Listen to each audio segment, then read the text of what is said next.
बस भाई बस, गाड़ी रोक दो, मेरे साले का घर आ गया। अरे दीदी, जीजाजी, आप लोग आ गए। कैसे हैं जीजाजी? अरे वो सब बाद में, पहले टैक्सी वाले के पैसे चुकता कर, इसे बहुत जल्दी है। हाँ हाँ जीजाजी, मैं अभी पैसे दे देता हूँ।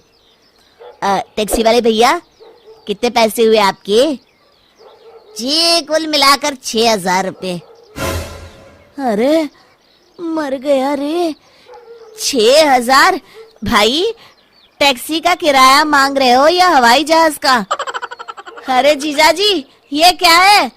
टैक्सी वाला 6,000 रुपये मांग रहा है। अब क्या बताऊं साले साहब, ट्रेन में सफर करने में आजकल मजा नहीं आता, इसलिए मैं टैक्सी बुक करके ही आ गया। अरे भाग्यवान, तुम बच्चों के साथ सामान लेकर अंदर चलो। क्या भाई, ये तो बहुत ज्यादा है, कुछ कम नहीं हो सकता क्या?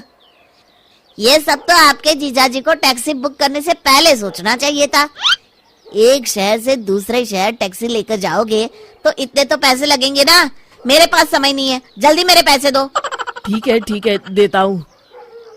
मनोज मजबूर होकर टैक्सी वाले को पैसे दे देता है। फिर शाम को जब सब लोग खाना खा के उठते हैं, जीजाजी, ये आपका कमरा है। ओह, ये कमरा कुछ ठीक नहीं है। वो कमरा किसका है? वो मेरा कमरा है। हाँ, वो कमरा ठीक है। चलो बच्चों, हम वहां सोएंगे। अगली सुबह, अरे मालती, मेरी कार कहाँ चली गई? आपकी कार सुबह सुबह जीजाजी बाहर घूमने के लिए लेकर चले गए। अरे जीजाजी बिना बस में भी तो जा सकते थे, अब मैं ऑफिस कैसे जाऊंगा? तभी वहां मनोज की दीदी रेणुका आ जाती है। अच्छा, तो अब तू अपने जीजाजी को बस में भेजेगा? अरे तू खुद बस में क्यों नहीं चला जाता? अरे लेकिन दीदी।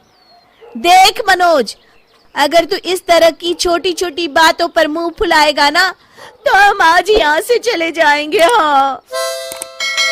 अरे दीदी, आप तो बुरा मान गई, मैं तो मजाक कर रहा था। मनोज मन मार कर बस में बैठकर ऑफिस चला जाता है। फिर रोज किसी न किसी बहाने मनोज की जीजाजी उसकी कार लेकर चले जाते थे। उधर दूसरी तरफ रेणुका और उसके बच्चे पूरा दिन मालती से खाने के लिए तरह तरह की चीजें बनवाते थे। अरे मालती, मेरा दोस्त बिल्लू आया है, आज इसके लिए बढ़िया बढ़िया खाना बनाना। जी जीजाजी। कुछ दिनों के बाद, हाय रे मेरे कंधे, मर गया रे, रोज रोज बस में लटक के ऑफिस जाना अब मेरे बस की बात नहीं है। दर्द के मारे मेरा पूरा शरीर टूट रहा है। मालती, जरा मेरे कंधे तो दबा दो। अरे सारा दिन रसोई घर में खड़े खड़े और घर की साफ सफाई करने के बाद तो मेरे हाथ पैरों ने जवाब दे दिया है। अब तो मुझसे एक मक्खी भी नहीं मारी जाएगी। इस तरह रोज शाम तक दोनों बेहाल हो जाते हैं। फिर एक दिन, अरे भाई मनोज, मेरी दुकान पर तुम्हारे जीजाजी के पूरे 10,000 रुपए की उधारी हो गई है। भाई मैंने तो तुम्हारा मुंह देखकर उन्हें उधार दिया था, अब मेरे पैसे दे दो, मुझे बहुत जरूरी काम है।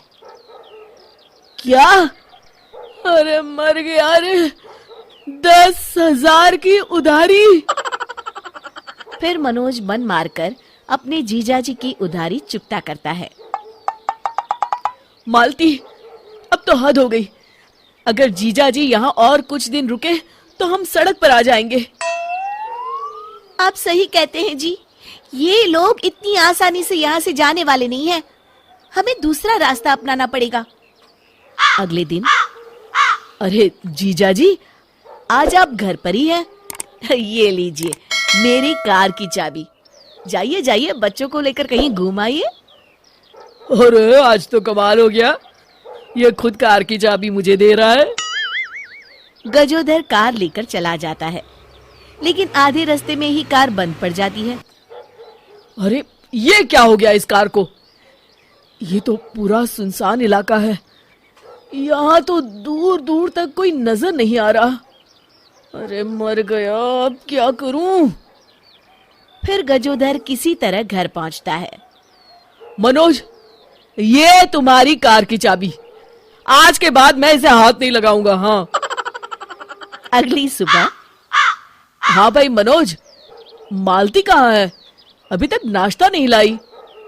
अरे जीजा जी, कल रात मालती गिर गई थी, तब से मालती को कुछ भी दिखाई नहीं दे रहा। मैंने डॉक्टर भी बुलाया है।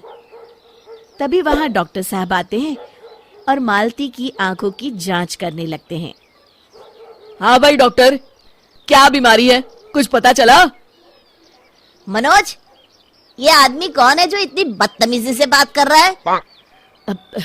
डॉक्टर साहब, ये मेरे जीजा जी हैं। ओ जीजा जी, अरे माफ करना, आपका तो बोलना बनता है जी। देखिए, सर पे भारी चोट लगने की वजह से इनकी आंखों की रोशनी पूरी तरह जा चुकी है। अब ये कभी नहीं देख पाएंगी। अच्छा, अब चलता हूं मैं। फिर अगले दिन से घर का सारा काम रेणुका को करना पड़ता है। उधर मनोज की कार खराब होने की वजह से जीजाजी भी कहीं घूमने नहीं जा पाते। दूसरी तरफ मनोज घर अगले दिन मनोज की जीजाजी और दीदी घर छोड़कर चले जाते हैं।